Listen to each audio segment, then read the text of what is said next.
जय हिंद दोस्तों। आप लोगों का हमारे यूट्यूब चैनल पर स्वागत है। आशा करते हैं आप लोग स्वस्थ होंगे और आप लोगों की पढ़ाई अच्छे तरीके से चल रही होगी। पिछली क्लास में जहाँ तक हम पढ़े थे उससे आगे आज के प्रश्नों को पढ़ेंगे। यदि आप लोगों को यह पीडीएफ चाहिए तो आप हमारे टेलीग्राम चैनल से जुड़ जाइए। हमारे टेलीग्राम चैनल का नाम है स्टूडेंट पॉइंट सेंटर। आज हम लोग भारतीय राष्ट्रीय कांग्रेस से संबंधित जितने भी महत्वपूर्ण प्रश्न होंगे उनको पढ़ेंगे। तो चलिए शुरुआत करते हैं आज के सेशन को। आज का पहला प्रश्न है कि भारतीय राष्ट्रीय कांग्रेस की स्थापना की थी। भारतीय राष्ट्रीय कांग्रेस की स्थापना किसने की थी? तो इसका आंसर जो ए.ओ. ह्यूम ने की थी। भारतीय राष्ट्रीय कांग्रेस की स्थापना ए.ओ. ह्यूम ने की थी। अगला प्रश्न है, भारतीय राष्ट्रीय कांग्रेस के संस्थापक थे। भारतीय राष्ट्रीय कांग्रेस के संस्थापक थे एक, तो इसका आंसर जो है असैनिक सेवक। भारतीय राष्ट्रीय कांग्रेस के संस्थापक जो थे असैनिक सेवक थे। अगला प्रश्न है, भारतीय राष्ट्रीय कांग्रेस की स्थापना कब हुई? भारतीय राष्ट्रीय कांग्रेस की स्थापना कब हुई? तो इसका आंसर जो है वर्ष 1885 ईस्वी में। सन 1885 ईस्वी में भारतीय राष्ट्रीय कांग्रेस की स्थापना हुई। अगला प्रश्न है, भारतीय राष्ट्रीय कांग्रेस के प्रथम अधिवेशन में कितने प्रतिनिधियों ने भाग लिया? भारतीय राष्ट्रीय कांग्रेस के प्रथम अधिवेशन में कुल कितने प्रतिनिधियों ने भाग लिया? तो इसका आंसर होगा 72। भारतीय राष्ट्रीय कांग्रेस के प्रथम अधिवेशन में कुल 72 प्रतिनिधियों ने भाग लिया। अगला प्रश्न है, भारतीय राष्ट्रीय कांग्रेस का प्रथम अधिवेशन कहाँ पर हुआ था? भारतीय राष्ट्रीय कांग्रेस का प्रथम अधिवेशन मुंबई में हुआ था, तो इसका आंसर हो जाएगा मुंबई। अगला प्रश्न है, 1885 ईस्वी में डब्ल्यू.सी. बनर्जी द्वारा इंगित भारतीय राष्ट्रीय कांग्रेस के उद्देश्यों में से नहीं था। 1885 ईस्वी में डब्ल्यू.सी. बनर्जी द्वारा इंगित भारतीय राष्ट्रीय कांग्रेस के उद्देश्यों में से क्या नहीं था? इसका आंसर हो जाएगा हमारा शिक्षित वर्ग की पूर्ण सम्मति से महत्वपूर्ण और आवश्यक सामाजिक विषयों पर विचार प्रकट करना। ये हमारा हो जाएगा आंसर। अगला प्रश्न है, भारतीय राष्ट्रीय कांग्रेस के दूसरे अधिवेशन की अध्यक्षता किसने की थी? भारतीय राष्ट्रीय कांग्रेस के दूसरे अधिवेशन की अध्यक्षता कौन किया था? तो इसका आंसर हो जाएगा दादा भाई नौरोजी ने किया था। भारतीय राष्ट्रीय कांग्रेस के दूसरे अध्यक्ष दादा भाई नौरोजी जी थे। अगला प्रश्न है, भारतीय राष्ट्रीय कांग्रेस के द्वितीय सम्मेलन में कितने मुस्लिम प्रतिनिधियों ने भाग लिया था? तो इसका आंसर जो हो जाएगा 33। भारतीय राष्ट्रीय कांग्रेस के द्वितीय अधिवेशन में कुल 33 मुसलमान प्रतिनिधि भाग लिए थे। अगला प्रश्न है, भारतीय राष्ट्रीय कांग्रेस के द्वितीय मुस्लिम अध्यक्ष कौन थे? तो इसका आंसर जो है रहमतुल्लाह मोहम्मद सयानी जी थे। भारतीय राष्ट्रीय कांग्रेस के द्वितीय मुस्लिम अध्यक्ष रहमतुल्लाह मोहम्मद सयानी जी थे। अगला प्रश्न है, भारतीय राष्ट्रीय कांग्रेस की प्रथम महिला अध्यक्ष कौन थी? तो इसका आंसर जो है एनी बेसेंट। भारतीय राष्ट्रीय कांग्रेस की प्रथम महिला अध्यक्ष एनी बेसेंट महोदया जी थी। अगला प्रश्न है, इंडियन नेशनल कांग्रेस की प्रथम भारतीय महिला अध्यक्ष कौन थी? इंडियन नेशनल कांग्रेस की प्रथम भारतीय महिला सरोजिनी नायडू थी, तो इसका सही आंसर हो जाएगा सरोजिनी नायडू। अगला प्रश्न है, भारतीय राष्ट्रीय कांग्रेस का 27वां अधिवेशन किस स्थान पर हुआ?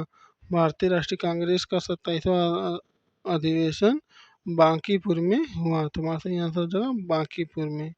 भारतीय राष्ट्रीय कांग्रेस का 27वां अधिवेशन बांकीपुर में हुआ था। अगला प्रश्न है, स्वराज मेरा जन्मसिद्ध अधिकार है और मैं इसे लेकर ही रहूंगा, किसने कहा था? स्वराज मेरा जन्मसिद्ध अधिकार है और मैं इसे लेकर ही रहूंगा, यह कथन बाल गंगाधर तिलक ने कहा था, तो हमारा आंसर हो जाएगा बाल गंगाधर तिलक। अगला प्रश्न है,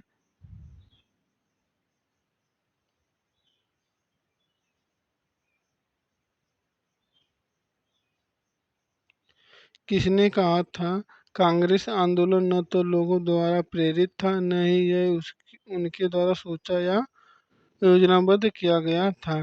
किसने कहा था कि कांग्रेस आंदोलन न तो लोगों द्वारा प्रेरित था, न ही यह उनके द्वारा सोचा या योजनाबद्ध किया गया था? इसका आंसर हो जाएगा लाला लाजपत राय। अगला प्रश्न है, सन 1922 में गया के इंडियन नेशनल कांग्रेस के अधिवेशन के अध्यक्ष कौन थे? तो इसका आंसर हो जाएगा चित्तरंजन दास। 1922 में जो गया का इंडियन नेशनल कांग्रेस अधिवेशन हुआ था, उसके अध्यक्ष कौन थे? तो चित्तरंजन दास जी थे। अगला प्रश्न है, भारतीय राष्ट्रीय कांग्रेस के 1922 में आयोजित गया अधिवेशन के अध्यक्ष कौन थे? इसका आंसर हो जाएगा चित्तरंजन दास। अगला प्रश्न है, महात्मा गांधी ने भारतीय राष्ट्रीय कांग्रेस के किस अधिवेशन की अध्यक्षता की? तो इसका आंसर है 1924 के। महात्मा गांधी ने भारतीय राष्ट्रीय कांग्रेस के 1924 अधिवेशन की अध्यक्षता की थी। अगला प्रश्न है, भारत के विभाजन के समय भारतीय राष्ट्रीय कांग्रेस का अध्यक्ष कौन था? तो इसका आंसर हो जाएगा जेबी कृपलानी। भारत के विभाजन के समय भारतीय राष्ट्रीय कांग्रेस का अध्यक्ष जेबी कृपलानी जी थे।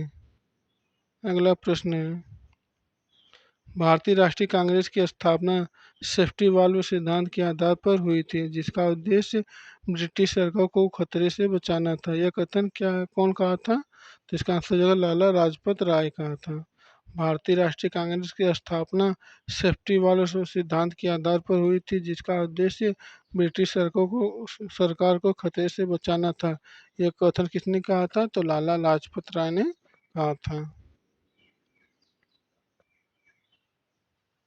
अब हम पढ़ेंगे, कांग्रेस में नरम दल और गरम दल दो दलों में विभक्त हो गया था।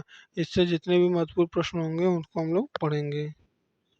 तो पहला प्रश्न है, कांग्रेस के नरम दल के नेताओं की आंदोलन की पद्धति थी। कांग्रेस के नरम दल के नेताओं की आंदोलन की पद्धति क्या थी? इसका आंसर हो जाएगा राजा वामबद्ध आंदोलन।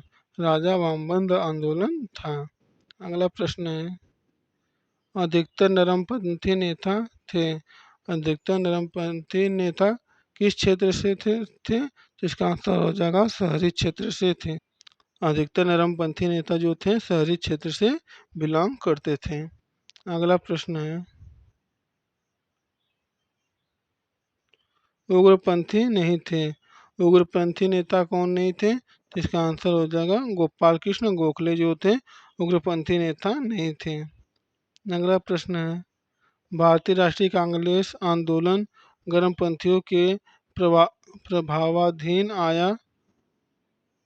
भारतीय राष्ट्रीय आंदोलन गर्मपंथियों के प्रभावाधीन कब आया? तो इसका आंसर हो जाएगा सन 1906 में आया। अगला प्रश्न है, ये नेता कांग्रेस के गर्म दल से संबंधित था।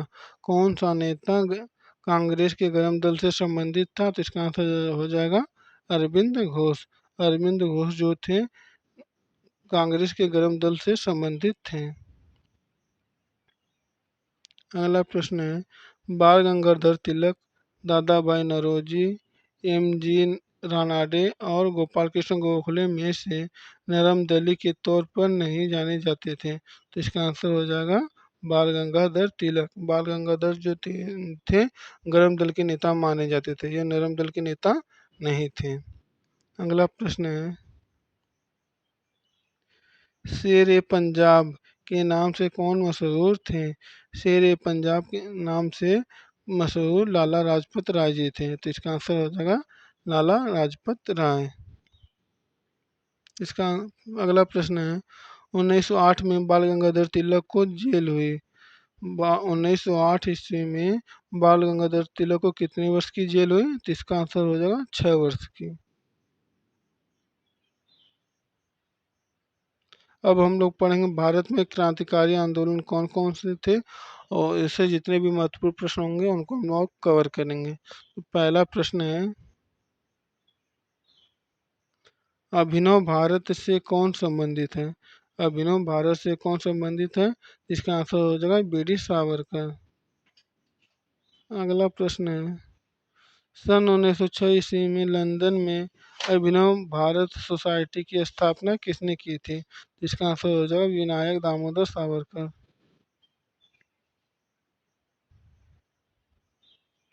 अगला प्रश्न है, पटना में 1913 में अनुशीलन समिति की एक शाखा की स्थापना किसने की थी? पटना में 1913 में अनुशीलन समिति की एक शाखा की स्थापना किसने की थी? इसका आंसर हो जाएगा सचिन ने की थी। अगला प्रश्न है, अनुशीलन समिति क्या थी? अनुशीलन समिति क्या थी? तो इसका आंसर हो जाएगा एक क्रांतिकारी संगठन था। अनुशीलन समिति जो है एक क्रांतिकारी संगठन था। अगला प्रश्न है, मुजफ्फरपुर में किंग्सफोर्ड की हत्या का प्रयास कब किया गया था? मुजफ्फरपुर में किंग्सफोर्ड की हत्या का प्रयास कब किया गया था? तो इसका आंसर हो जाएगा सन 1908 ईस्वी में किया गया था। अगला प्रश्न है, खुदीराम बोस ने किस स्थान पर किंग्सफोर्ड की हत्या का प्रयास किया था? तो इसका आंसर हो जाएगा मुजफ्फरपुर में। खुदीराम बोस ने किस स्थान पर किंग्सफोर्ड की हत्या का प्रयास किया था? तो इसका आंसर हो जाएगा मुजफ्फरपुर में। अगला प्रश्न है, किस वर्ष हिंदुस्तान रिपब्लिकन एसोसिएशन की स्थापना हुई? तो इसका आंसर हो जाएगा 1924 में। सन 1924 में हिंदुस्तान रिपब्लिकन एसोसिएशन की स्थापना हुई। अगला प्रश्न है, निम्नलिखित पंक्तियों को किसने लिखा है? सरफरोशी की तमन्ना अब हमारे दिल में है, देखना है जोर कितना बाजुए कातिल में है। तो यह कथन किसने लिखा है? तो बिस्मिल्लाह खान ने लिखा है। अगला प्रश्न है, काकोरी ट्रेन डकैती कांड में इन क्रांतिकारियों को फांसी की सजा दी गई थी। काकोरी ट्रेन डकैती कांड में किन क्रांतिकारियों को फांसी की सजा दी गई थी? तो इसका आंसर हो जाएगा राम प्रसाद बिस्मिल और अशफाक उल्ला खां। राम प्रसाद बिस्मिल और अशफाक उल्ला खां को फांसी की सजा दी गई थी काकोरी ट्रेन डकैती कांड में। अगला प्रश्न है, हिंदुस्तान सोशलिस्ट रिपब्लिकन एसोसिएशन के संस्थापक नेताओं में एक कौन थे? हिंदुस्तान सोशलिस्ट रिपब्लिकन एसोसिएशन के संस्थापक नेताओं में से एक कौन थे? तो इसका आंसर हो जाएगा भगत सिंह जी थे। अगला प्रश्न है, इनकलाब जिंदाबाद का नारा किसने दिया था? तो इसका आंसर हो जाएगा भगत सिंह जी ने दिया था। भगत सिंह जी ने इनकलाब जिंदाबाद का नारा दिया था। अगला प्रश्न है, सरकार के विरोध में असेंबली में बम फेंकने के समय भगत सिंह की उम्र क्या थी? तो इसका आंसर हो जाएगा 11 साल से 21 साल से थोड़ा ज़्यादा। सरकार के विरोध में असेंबली में बम फेंकने के समय भगत सिंह की उम्र क्या थी? तो इसका आंसर हो जाएगा 21 साल से थोड़ा ही ज़्यादा था। अगला प्रश्न है, सुखदेव, भगत सिंह तथा राजगुरु को इस तारीख को फांसी दी गई थी। सुखदेव, भगत सिंह तथा राजगुरु को किस तारीख को फांसी की सजा दी गई थी? इसका आंसर हो जाएगा 23 मार्च 1931 ईस्वी को। 23 मार्च 1931 ईस्वी को भगत सिंह, सुखदेव और राजगुरु जी को फांसी की सजा दी गई थी। अगला प्रश्न है, चटगांव शस्त्रागार धावे से कौन संबंधित है? चटगांव शस्त्रागार धावे से कौन संबंधित है? इसका आंसर हो जाएगा सूर्य सेन जो संबंधित थे। अगला प्रश्न है, निष्क्रिय विरोध के सिद्धांत का प्रतिपादन किसने किया? निष्क्रिय विरोध के सिद्धांत का प्रतिपादन किसने किया? तो इसका आंसर हो जाएगा अरविंद घोष ने किया। अगला प्रश्न है, स्वतंत्रता संग्राम के दौरान भारतीय राज्यों कश्मीर, निजाम, हैदराबाद के त्रावणकोर आदि जैसे भारतीय शासकों द्वारा शासित राज्यों में एक समानांतर आंदोलन शुरू किया गया था। उसका नाम क्या था? तो इसका आंसर होगा प्रजामंडल आंदोलन। तो दोस्तों आज के लिए इतना ही। बाकी की वीडियो पढ़ने के लिए आप हमारे चैनल को से जुड़ जाइए, हमारे चैनल को सब्सक्राइब कीजिए और हमारे वीडियो को लाइक कीजिए और वीडियो को ज़्यादा से ज़्यादा शेयर कीजिए। यदि आप लोगों को ये पीडीएफ चाहिए तो आप हमारे टेलीग्राम चैनल से जुड़ जाइए। हमारे टेलीग्राम चैनल का नाम है स्टूडेंट पॉइंट सेंटर। तो आज के लिए बस इतना ही। जय हिंद, जय भारत।